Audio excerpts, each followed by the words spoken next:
하나님 말씀 보겠습니다. 오늘 우리에게 주신 하늘의 말씀은 신약 요한복음 19장 14절로 19절까지의 말씀입니다. 신약 181면에 있습니다. 요한복음 19장 14절로 19절까지의 말씀입니다.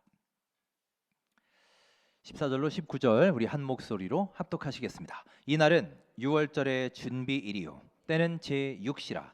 빌라도가 유대인들에게 이르되 보라 너희 왕이로다.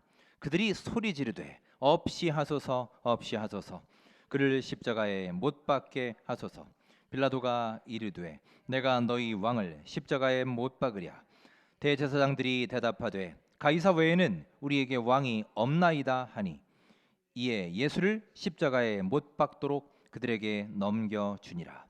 그들이 예수를 맡음에 예수께서 자기의 십자가를 지시고 해골이라 하는 곳에 나가시니 그들이 거기서 예수를 십자가에 못 박을새 다른 두 사람도 그와 함께 좌우편에 못 박으니 예수는 가운데 있더라. 빌라도가 패를 써서 십자가 위에 붙이니 나사렛 예수 유대인의 왕이라 기록되었더라. 아멘. 오늘 주시는 하나님의 말씀입니다. 여러분 반갑습니다. 지난 한 주간도 주님의 은혜 가운데 평안하셨습니까? 오늘도 날씨가 아주 스펙타클하죠? 좋은 말로 좀 종잡을 수가 없습니다. 요 몇 주간 계속 좀 그런 것 같아서 제가 찾아봤습니다. 지난주일 설교 영상을 보니까 제가 지난주에도 어제는 하루 종일 비가 내렸습니다 이렇게 인사를 했더군요. 그 전주 설교를 보니까 어제는 눈이 내렸습니다 제가 그랬습니다. 그러니까 최근 몇 주간 계속 주말마다 토요일마다 눈도 오고 비가 왔구나라는 것을 알 수 있고요. 오늘도 날씨가 참 굳죠? 이렇게 굳은 날씨에도 또 주의 전을 잊지 않고 나오신 모든 여러분들께 더욱 크신 하나님의 사랑이 임하시기를 주의 이름으로 축원합니다. 또 요즘 독감 때문에 고생하시는 분들 주변에 많습니다. 또 요즘에는 한번 걸렸다 그러면 잘 안 낫지요. 오래 갑니다. 고생 많이 하시니까 각별히 건강에 유의하시기 바랍니다. 자, 오늘도 예배 이 자리에 오신 여러분들께 하나님의 크신 사랑과 은혜가 임하시기를 주의 이름으로 축원합니다. 함께 우리 인사 나누겠습니다. 잘 오셨습니다. 주님의 사랑과 은혜 충만한 사순절 될 수 있기를 간절히 소망합니다. 자, 예수 그리스도의 십자가 고난과 하나님의 사랑을 묵상하고 기억하는 사순절을 보내고 있습니다. 오늘부터 그 40일 여정의 마지막 주간, 고난 주간이 시작됩니다. 오늘은 종려주일입니다. 예수님께서 예루살렘에 입성하실 때 수많은 사람들이 모여서 환호했습니다. 자기의 겉옷을 바닥에 깔고 손에는 종려나무 가지를 들고 흔들며 호산나 다윗의 자손이여 찬송하리로다 큰 소리로 외치며 환영했습니다. 그래서 이 날을 종려주일이라고 부르게 되었습니다. 많은 사람들은 예루살렘에 입성해서 자신들의 멋진 왕으로 등극하실 예수님, 그 예수님의 화려한 모습을 기대했습니다. 하지만 예수님의 행진은 그런 꽃길이 전혀 아니었고 십자가의 험난한 길이었습니다. 고난주간을 맞아 십자가의 길로 나아가는 우리 예수님의 고난을 묵상하며 또 우리의 삶에 적용하는 가운데 함께 은혜를 나누고자 합니다. 사순절 기간에는 여러 성화들을 소개하면서 말씀을 나누고 있습니다. 우리 지난 주일에는 렘브란트의 작품 중에 엠마오의 저녁 식사라는 그림을 함께 했었죠. 그는 특별히 예수님의 순환에 대한 그림을 많이 남긴 화가입니다. 그는 그리스도의 순환으로부터 부활에 이르기까지 총 5편의 대작을 남겼습니다.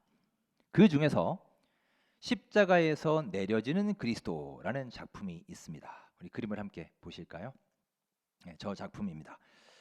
이 그림을 보시면 십자가 주변에 여러 사람들이 있습니다. 대표적으로 예수님의 시신을 안장했던 두 사람, 즉 니고데모와 아리마대 요셉이 있는데 그 두 사람이 이 그림에 등장합니다. 니고데모는 어느 날 밤에 예수님을 찾아가죠. 어떻게 하면 영생을 얻을 수 있습니까? 예수님께 질문했던 공의회 의원입니다. 이렇게 그는 예수님을 만남으로 인해 그 전과 그 이후의 삶이 완전히 뒤바뀐 사람입니다. 또 아리마대 요셉은 자기 무덤, 자기를 위해서 준비했던 무덤을 기꺼이 예수님을 위해서 내어놓았던 부자였습니다. 또한 예수를 십자가형에 처하자, 그를 사형시켜라 라는 결의에 반대했던 용기 있는 사람이기도 합니다. 이 작품은 위의 두 사람, 즉 니고데모와 아리마대 요셉이 당시 총독이었던 빌라도에게 부탁을 해서 십자가에 못 박힌 예수님을 아래로 내리고 있는 장면입니다. 자, 그림에 대해서 간략히 설명을 드리면, 저 그림을 보시면 예수님을 중심으로 가장 밝게 빛이 표현되고 있습니다. 여러분도 아마 중앙에 예수님이 잘 보이실 겁니다. 여기에는 화가의 의도가 있습니다. 렘브란트는 이미 돌아가신 예수님을 더 밝게 처리했습니다. 즉 처참한 모습이 아니라 오히려 생기와 생명력을 띠고 있는 모습으로 그린 것입니다. 즉 예수님의 죽음은 앞으로 커다란 부활과 생명이 될 것이다 라는 뜻이죠. 또한 예수님 바로 옆에 보면 어떤 한 사람이 서서 예수님을 꼭 껴안고 있는 사람이 있죠. 그가 바로 앞서 말한 아리마대 요셉입니다. 그리고 그 아리마대 요셉 바로 옆에 검은색 모자를 쓰고 예수님을 떠받칠 준비를 하고 있는 하얀 수염의 노인이 있습니다. 잘 보이실지 모르겠는데 그가 바로 니고데모입니다. 또 하나 주목할 것은 그림의 맨 앞쪽, 그러니까 우리를 기준으로 제일 가깝게 서 있는 사람이 있습니다. 어두워서 좀 안 보일 수가 있어서 제가 이렇게 빨간 원으로 표시했습니다. 그 사람의 옆을 보시면 그 빨간색 원으로 표시해 놓은 곳이 있는데 저게 목발이에요. 목발. 그럼 이 사람이 누구냐? 일찍이 예수님께 고침을 받았던 안진뱅이입니다. 자, 왜 이 그림에 안진뱅이를 등장시켰을까요?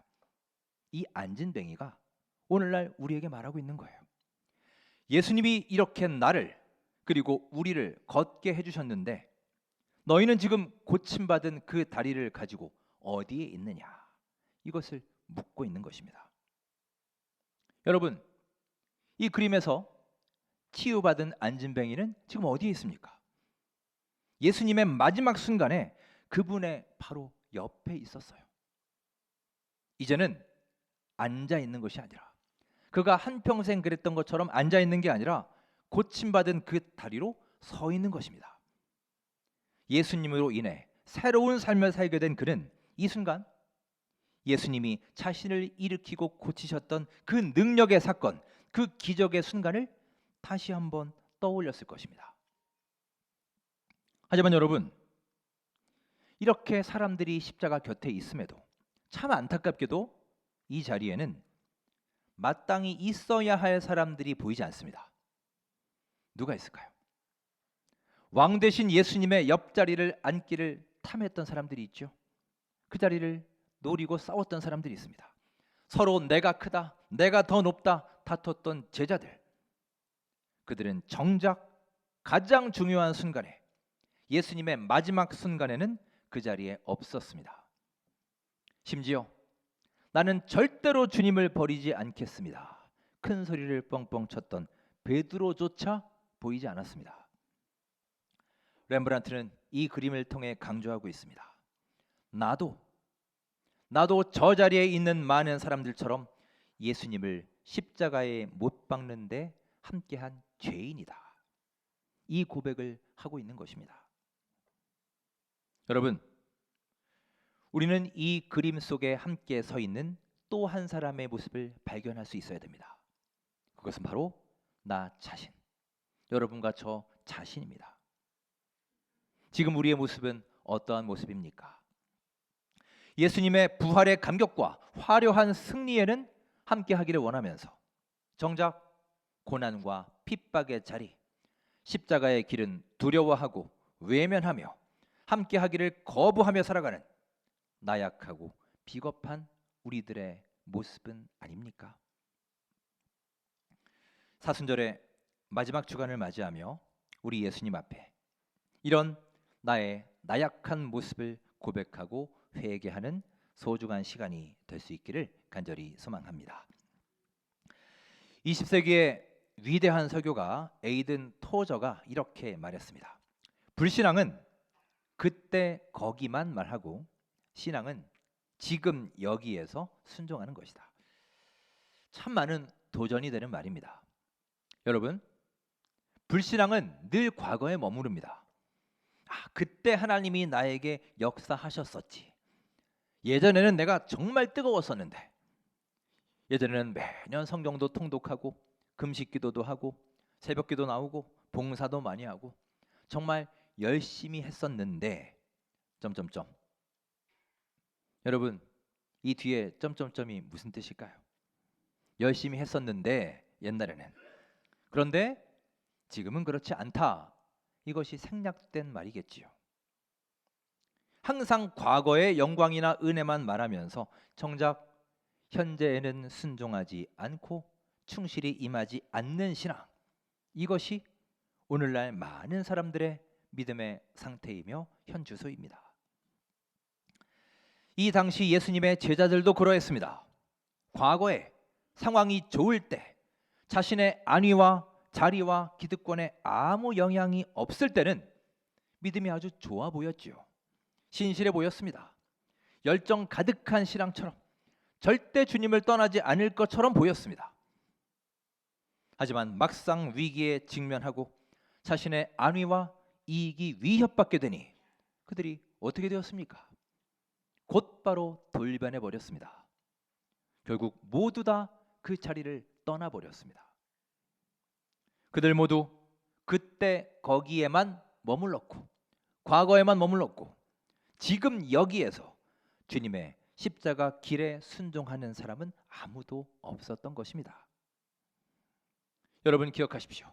신앙은 지금 여기에서 하나님의 말씀을 따르고 순종하는 것입니다.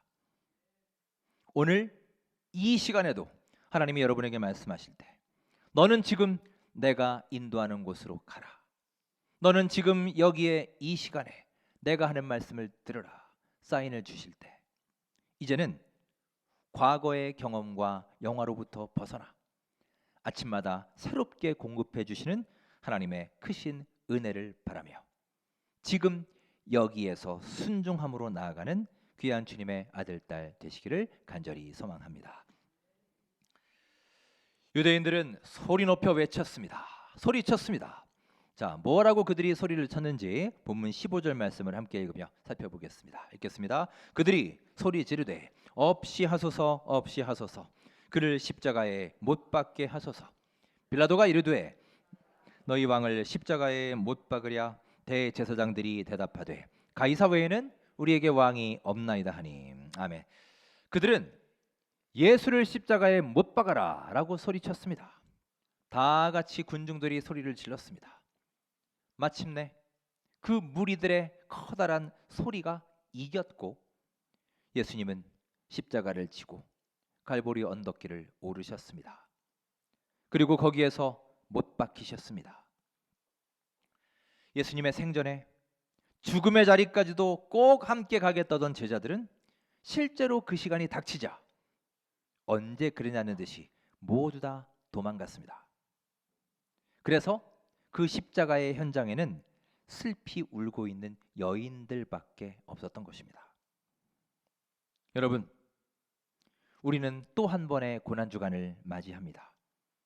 예수님의 십자가 고난을 묵상하며 우리는 마음속 중심으로부터 고백해야 됩니다. 뭘 고백하느냐? 먼저 나도 그 자리에 함께 있었습니다. 주님을 조롱하고 핍박하는 그 자리에 나도 함께 있었습니다. 이것을 고백해야 할 것이고 또한 나도 예수님을 못 박은 그 사람들 중에 하나입니다. 내가 예수님을 못 박았습니다. 이 고백이 우리 가운데에 있어야 합니다. 내 자신을 돌아보며 주님, 저는 주의 말씀대로 살지 못했습니다. 세상이 두려워서 주님 가까이 나가지 못했습니다. 사람들의 시선을 의식하여 참으로 비겁한 삶을 살았습니다. 저의 죄를 용서하여 주옵소서. 이런 통회와 눈물의 기도가 있을 때 우리 하나님은 십자가 크신 사랑으로 우리를 일으켜 주시고 용서해 주실 줄 믿습니다. 그 참회의 눈물과 고백이 있는 이번 고난주간이 될 수 있기를 주님의 이름으로 축원합니다. 하나님은 우리 믿는 자들의 자리에 대해서 거듭 강조하십니다.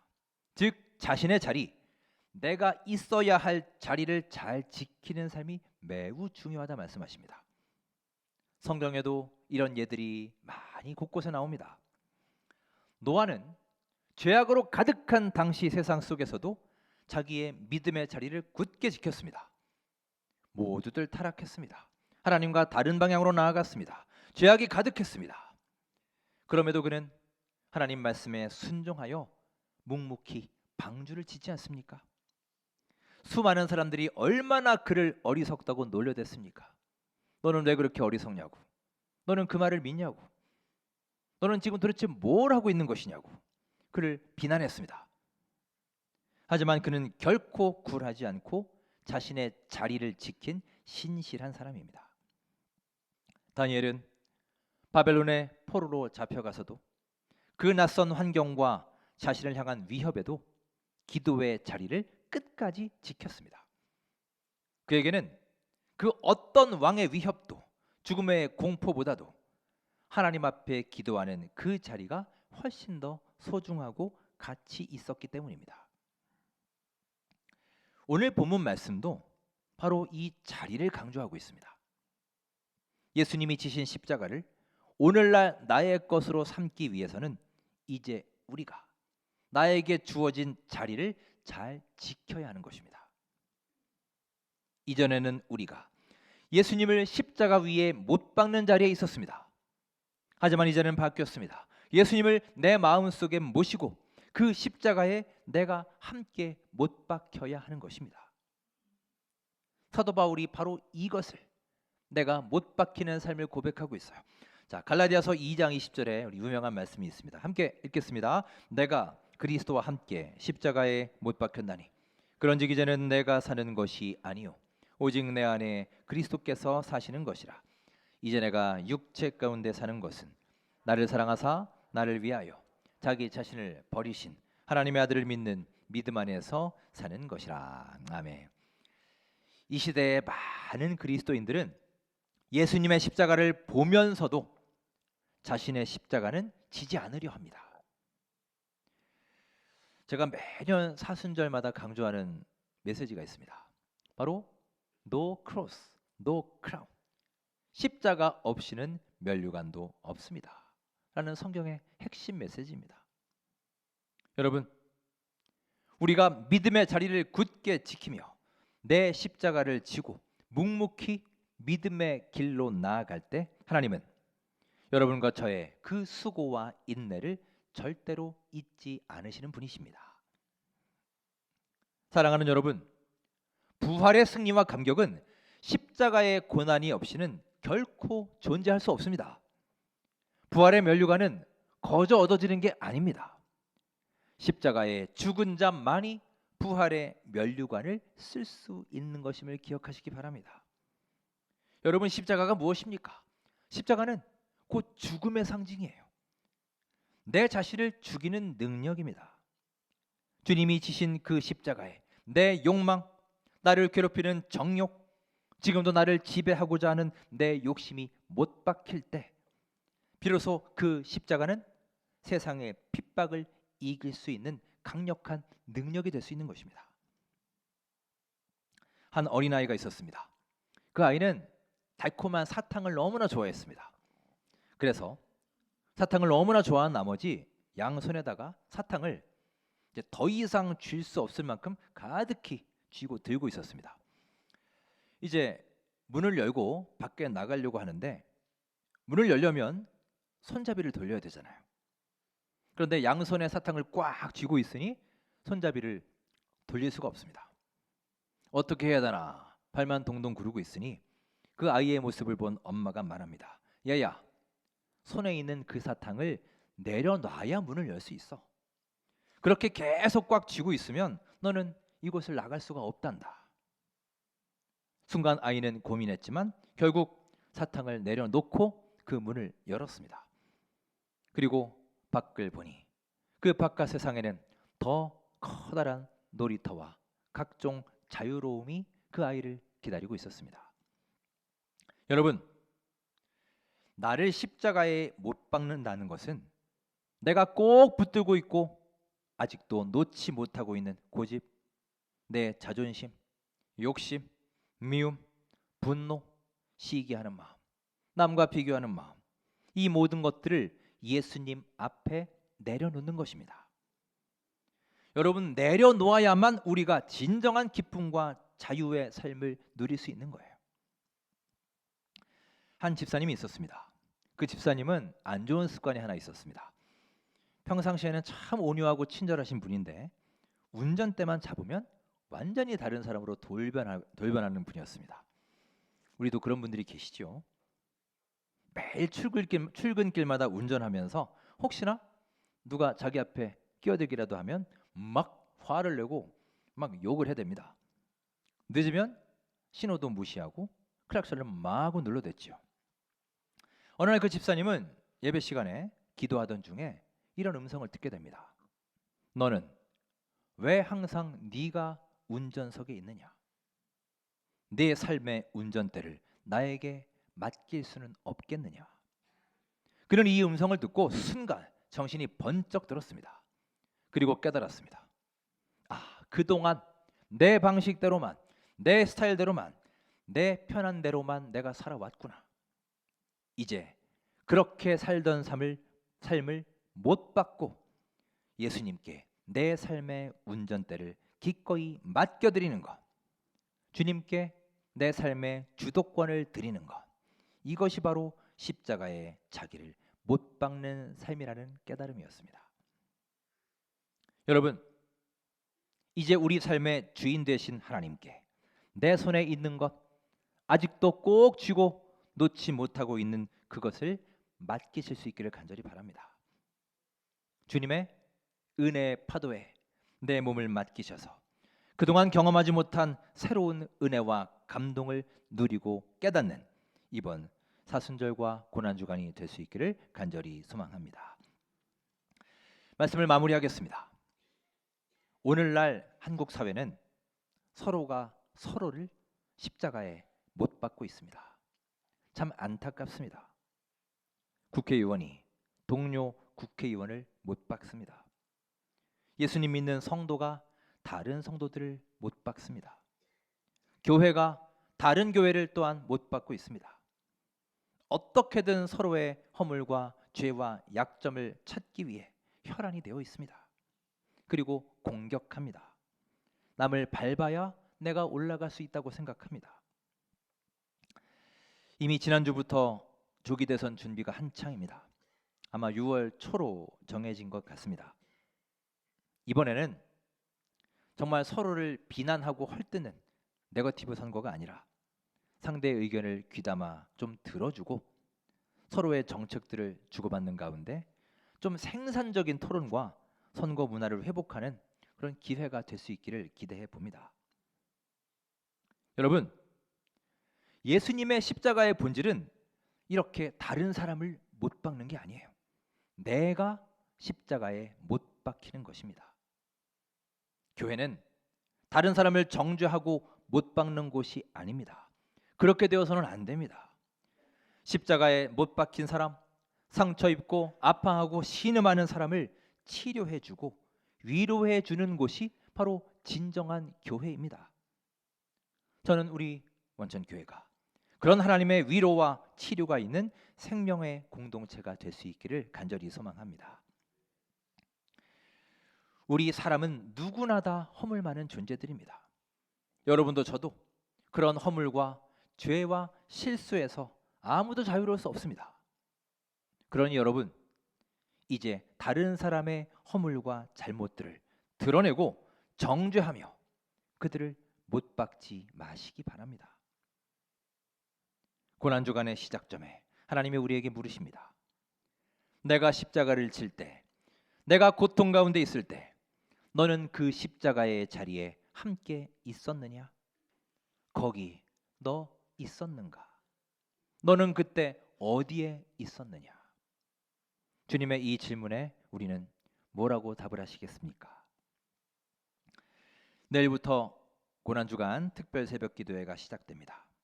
이번에는 무엇보다 열림의 축복, 닫혀있던 것들이 열리는 에바다의 은혜가 있는 귀한 시간이 될 수 있기를 소망합니다. 그동안 닫혀있던 우리의 귀가 열려서 세미한 주님의 음성을 들을 수 있는 시간이 되고, 우리의 눈이 활짝 열려 그동안 보지 못하던 하나님의 섭리와 임재를 발견할 수 있게 되며, 혼란한 세상 속에서 어떤 길이 주님의 길이며 어떤 것이 하나님의 뜻인지 분별할 수 있는 영적 통찰의 문이 열리고, 돌같이 딱딱하게 굳어있던 우리의 마음에 예수님의 사랑의 문이 활짝 열려서 우리의 마음속에 주님께서 주시는 감사와 감동과 기쁨을 충만히 누리시는 귀한 고난주간이 될 수 있기를 주님의 이름으로 축원합니다.